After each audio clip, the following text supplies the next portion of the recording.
We are standing in the spectacular galleries of the Louvre Abu Dhabi, facing a marvel of global connectivity, an architectural sanctuary where the paths of fractured empires fuse into a shared human destiny. Through art history, we trace how humanity emerged from the ruins of classical antiquity into a radically interconnected early modern world. Following the Western Roman Empire's collapse in 476 CE, the Byzantine Empire acted as a cultural bridge, preserving Greco-Roman antiquity while exchanging ideas with Christian Europe and the rising Islamic world.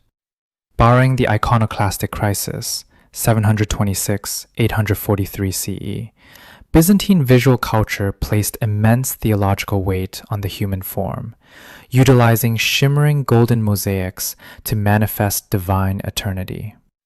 Across the Mediterranean, al-Andalus became a dazzling crucible of acculturation. Here, Averroes, the great Islamic philosopher of Cordoba, brilliantly translated Aristotle, injecting classical philosophy into Latin Europe, permanently altering the theology of Thomas Aquinas and laying the intellectual tinder for the European Renaissance. This cross-cultural fluidity was fueled by commerce.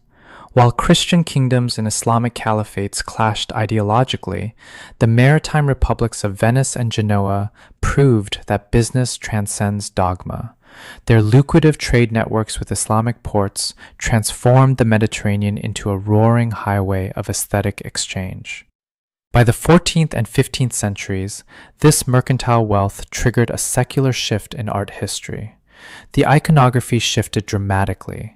The human donor, once a tiny, humbled figure crouching in a distant corner while divine figures dominated the canvas, aggressively expanded in physical scale, becoming larger, volumetric, and portrait-like, visually archiving the birth of the modern individual. This fierce maritime competition accelerated naval technology, culminating in 1492. Supported by Spanish monarchs Isabella I and Ferdinand II, Christopher Columbus crossed the Atlantic, permanently altering the geopolitical map. Art historians and archaeologists view this turning point as a profound double-edged sword. It was the violent genesis of globalization, the unprecedented collision of the Eurasian and American hemispheres. Yet, this connectivity carried a catastrophic price tag, erasing thousands of years of sophisticated indigenous civilizations within generations. Ponder this haunting paradox. Our globalized world was forged at the exact intersection of magnificent human curiosity and devastating tragedy.